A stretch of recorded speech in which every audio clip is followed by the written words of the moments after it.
Monica Jurado with FHWA. She's going to be talking about the Sustainable Pavements ETG. Yes. So good morning. Again, my name is Monica Jurado, and I am with the Federal Highway Administration, and I'm here to talk about Sustainable Payments Program. And as a government agency, we love our acronyms, and from now on, all our presentations for sustainability have to have a list of acronyms, so here it is. And the two most important ones on here are EPDs, which is our environmental product declarations, and PCRs, which is product category rules. And one of the things from this slide and the future slides that I really have to focus on is this is not a federal regulation, this is an industry-based regulation. And so for today's takeaways, I'm gonna give you, like I said, a background on the Sustainable Payments Program. I'm also going to be highlighting some of FHWA's current efforts, which include the EPDs, and also talk a little bit more about Lifecycle Assessment. Like any program, we always have to begin with a mission. And so our mission began in 2010 with the creation of the Federal Highway Sustainable Payments Program. And our main goal was to advance the knowledge and practice of designing, constructing, and maintaining more sustainable pavements. And that was through three items: stakeholder engagement, education, and we wanted to develop guidance and tools to help our counterparts see this mission through. Stakeholder engagement. We do have a technical working group, and we do have a meeting coming up in May 7th and 8th. And it's open to the public. If you're all interested, you're more than welcome to attend, and it's going to be held in Reno, Nevada. And this stakeholder group is comprised of not only, government agencies such as state DOTs and local agencies. We also have some tribal members, but we also have academia and industry. And some of these representatives are from every part of the payment life cycle, which is listed here. So we have experts not only in the design, construction, and environmental process of the payment life cycle, but dealing with everything.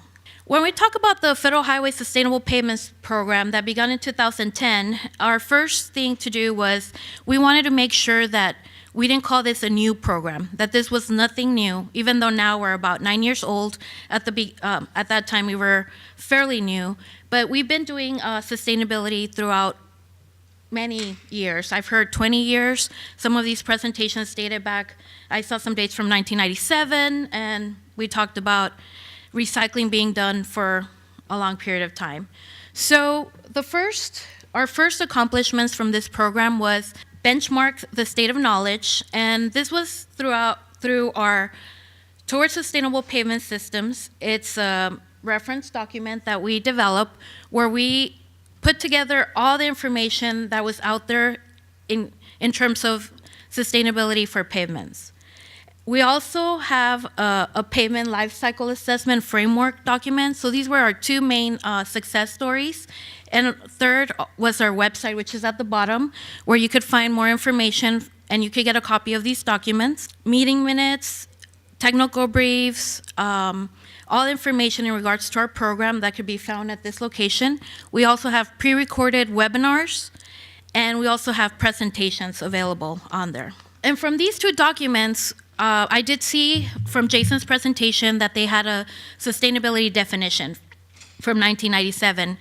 And from these two documents, we decided to form our own definition, getting some feedback from state DOTs and our counterparts, stating that Federal Highway should have a definition so we could unify the program.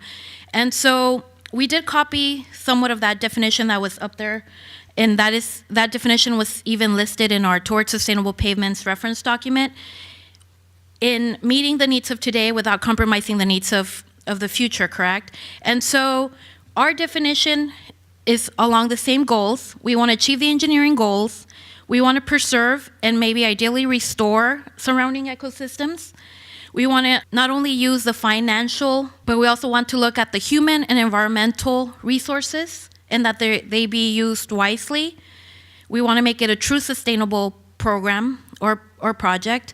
And we want to meet the basic needs such as health, safety, equity, employment, comfort, and happiness. And again, this This definition could be found in our website. Our second phase, we talked about some of the needs. What were the needs of the Sustainable Payments Program? So in one of our technical working group meetings, we got together and we put together this roadmap. This roadmap talks mainly about what are the current gaps and the future needs of the program. We talked about where we needed to educate, which we're working on different technical briefs. We're providing technical expertise through forming groups and deploying some of the technologies that we already have. Good examples, we have several state DOTs on board for case studies that will be published sometime next year. And we have tools to assess true sustainability. Usually when we think about sustainability, and I'll talk about it more in the next few slides, we usually think about cost savings. We did see in some of these presentations before mine where there were a lot of cost savings, but we also want to focus on tools that will assess the environmental impacts and also the social impacts to make it a true sustainable project. So here we have this schematic that I was really happy to see in Jason's presentation too. This schematic talks about true sustainability. We're not only looking at the cost savings, but we're also looking at some of these social and environmental impacts. And like I said, for cost savings, we have the Lifecycle Cost Analysis tool that was developed by Federal Highway, Real Cost, and I know some state DOTs have their own softwares. And then we have Invest, which is also a software developed by Federal Highway. And this was put together to kind of quantify some of the social benefits that we're getting. We're working on a Lifecycle Assessment tool that would be ready in 2020 and will be used to quantify some of the environmental benefits. So when we talk about life cycle assessment, how many of you are familiar with life cycle assessment? A life cycle assessment is when we're trying to analyze and quantify the environmental impacts of a product. And so by having a life cycle assessment done in our projects, we try to meet the agency environmental goals. We try to tell a good story to the public, and we saw some of these videos from LA, where we're trying to paint a greener picture. We're trying to paint a good picture, successful stories. A very big example is the Illinois Tollway, where they're trying to make most of their roads the greenest and the bestest in the world. And so they're trying to give that picture, instead of always being labeled as, they're the ones that charge us to write their roads, they're the ones that, the bad guys in the picture, they're trying to make that, let's be the good guys and let's put it back into and improve the social and environmental impacts as well as save money while we're building these greener roads. One of the benefits is also obtaining additional funding, and for the most part, mainly we always think, well, there's federal funding behind some of these projects, but there are other types of funding. There's some nonprofits out there, there's some other groups that have funding to make sure that these projects are true sustainable projects. They also help with the decision making during the times of procurement, design, and policies. Because we usually, as a low bid, we always focus on what's the lowest cost for a project. But if we give some of this monetary value to the other impacts, such as, if we're getting in there, constructing and getting out of there sooner, we're impacting the traveling public a little less. So those have benefits, and trying to give points for that is the ultimate goal. Here we have a schematic with timeline for LCA. LCA began right at the same time as our Sustainable Payments Program for Federal Highway, and it was also at the same time where we had our first Sustainable Payments Technical Working Group meeting. From there, it's really for a payment program, it's moving really fast. In the past 9 years, in 2016, we developed the framework. We're getting 10 years later, we will have a tool ready to help produce some of these LCA in our projects. And also, we've had 2 LCA workshops, and we're working on future ones. Some of the agencies that have experience with LCA, and I was glad to see a lot of hands back, I will report that back. So the only one that's under policy right now would be California, which will be Caltrans. Washington and Oregon were at the same stand as California at some point. Their policy did not pass, but they do have some pilot studies going on.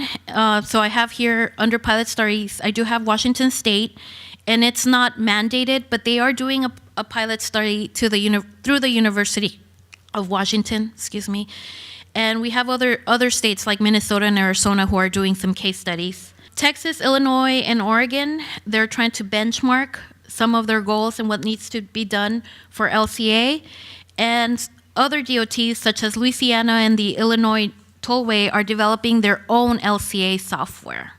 So these are some of the necessary items that we need to implement an LCA, a successful LCA. And right now we're currently benchmarking and trying to do the framework for what is needed for an LCA to help state DOTs and other agencies have a true sustainable payments program. And with that, if you look at the middle section of my pyramid, we have data. So a lot of the data that is needed is where we're trying to, this is one of the barriers that we have. We don't have enough data, or if we do have the data, we're not calling it what it is. And like I mentioned before, sustainability is not something new or something that's being done new. We're not just starting to recycle, but also what we need this data for is to quantify some of the benefits of what we're doing with recycling, with using byproducts, and keeping our projects sustainable. The end goal for a true LCA implementation would be, our biggest barrier, would be not having EPDs available, such as data available, and I will explain in my next slide what an EPD is. So an EPD is an environmental product declaration, and they are developed in accordance through PCRs. And like I said, for one of the things, like with California, they thought that PCRs were federally, administered, and they're not. And so if we're calling for something to be developed, such as an EPD, we need to have actual standards so that they're comparable, they're transparent, and we could verify them. A good example of an EPD is when we're looking at some of our products and we see what's in them. Like if we look at what's contained in our products, like let's say we're looking at a box of cereal, we know how much sugar it has, how many grams of fat it has, and items like that. That's what an EPD does. It kind of delineates what's in our product. What are we saving? How much energy is consumed to produce that product? If we're using a recycled material, and things like that. And so EPDs are used in our LCAs to give us a little bit more accountability of what are the savings, or what are the impacts, not only of the cost, but also environmental and social. And they help both at the initial design, where we could, somewhat estimate of what's going to be used, what's going to be saved. And then once we go back and the project is in bidding, then we talked about a low bid, we could give some of these incentives for environmental performance or even social performance. So try to even and give some credits to that. And one of the biggest thing with the Federal Highway Sustainable Payments Program was to make some of these best practices, sustainable best practices, permissible, and help with the specifications so they could be used and be effective. Some of the current barriers of the use of EPDs is that we have no or very little demand for EPDs. I know that the only state DOT that will be not demanding, but asking for EPDs will be California, and that won't be till the year 2020, next year. One of the things is the PCRs, like I mentioned before, they are not harmonized, and they range in quality, and some of them are interchangeable. They go, everybody is gonna be using energy, so there needs to be communication between all the industries within the payment life cycle. We also don't have a public database with a common background, and education is the key. I did get a couple of hands on how many people were familiar with EPDs, but I think our work is just starting in pushing that knowledge out. So these are some of the FHWA plan activities for LCA. We are developing guidelines for life cycle thinking that will be available soon. As soon as we could get our Public Affairs Department to approve it, we'll be posting it on our website. We do have a roadmap with the background for data sets for LCA. And we are working together with LCA Commons, which is another federal organization that comprises of all federal organizations that have a sustainable payments program, a sustainability program. Like I said, talking about working with best practices and some case studies, we have 10 state DOTs on board, and those should be coming out soon, August 2019. We are working with our Turner Fairbank Research Center. We are producing an LCA tool, and that should be completed and completely deployed by January of 2021. And our education and outreach is continually going. How can you help? We talked a lot about cost savings, but we also want to, I don't like this word, but this is the word that our lawyer said we have to use. We have to educate engineers and decision makers. So what we have to do is get out the word and say, it's not just all about cost savings. We could find some cost savings in some of these environmental benefits and also these social benefits.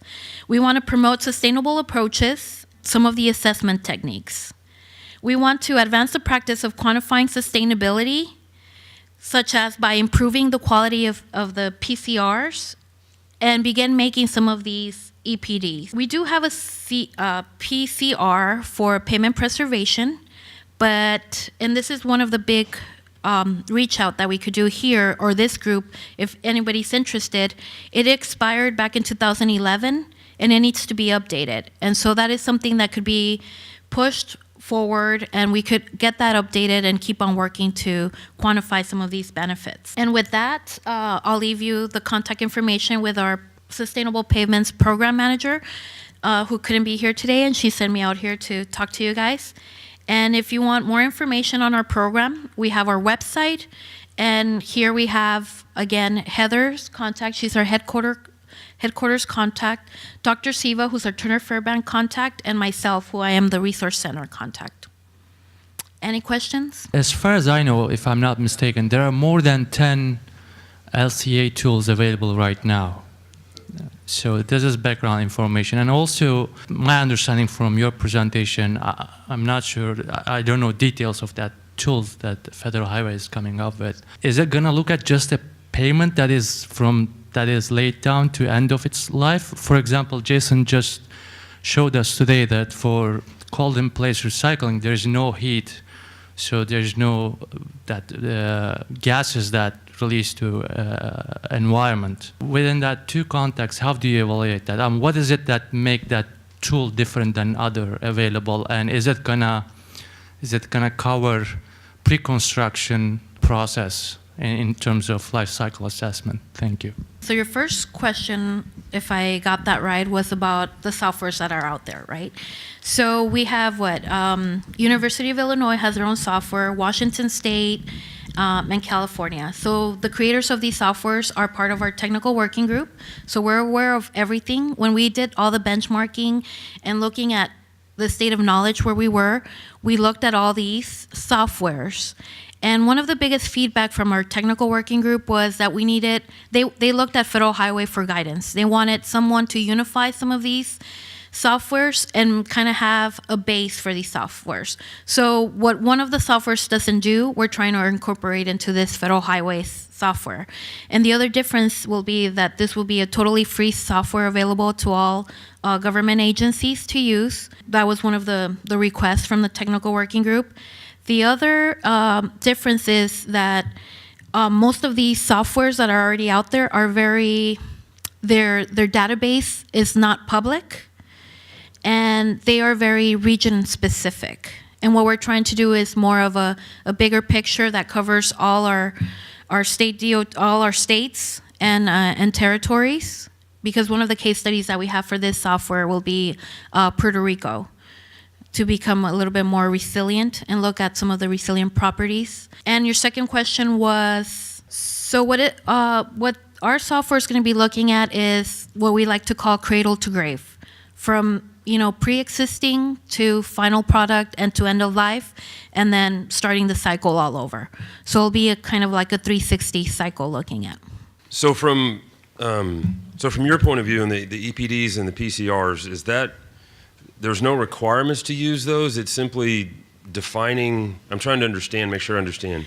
Is it simply to define these methods that can be used, and then it's up to agencies to decide how to use them. Is that correct? The EPDs, we do have some standards to create EPDs, and that is one of the things that that's coming August of this year. Some of those technical briefs that will talk more about the ISO standards, which is an international organization that kind of delineates what needs to be in these EPDs. And then it will be up to each agency to know which ones they're going to be required, and that would be in the contract of the project. From there, we would go. So what Federal Highway wants to do is we want to have a common source of these EPDs and the database to create these EPDs, and then that way we could have a little bit more of a, not more control, but homogeneous throughout the way they're used. One more question, if I could. Yes. You mentioned a PCR for pavement preservation. How many different pavement preservation methods did that cover? There's quite a wide range. To be honest with you, I just got the PCR yesterday from Heather, and I have not really looked at it, but I'm not sure. But in our Towards Sustainability reference document that I talked about it, we have all the pavement preservation practices and some of the best practices on using them in there. And then on the LCA framework, we kind of transpire some of these techniques onto the framework, and it kind of lists them there, which I'm pretty sure they're hand in hand with the PCR. Well, thank you for your time, and thank you for having me here today. Thank you all. The preceding was produced by the National Center for Pavement Preservation. More information can be found on the web at pavementpreservation.org. Additional support provided by Michigan State University.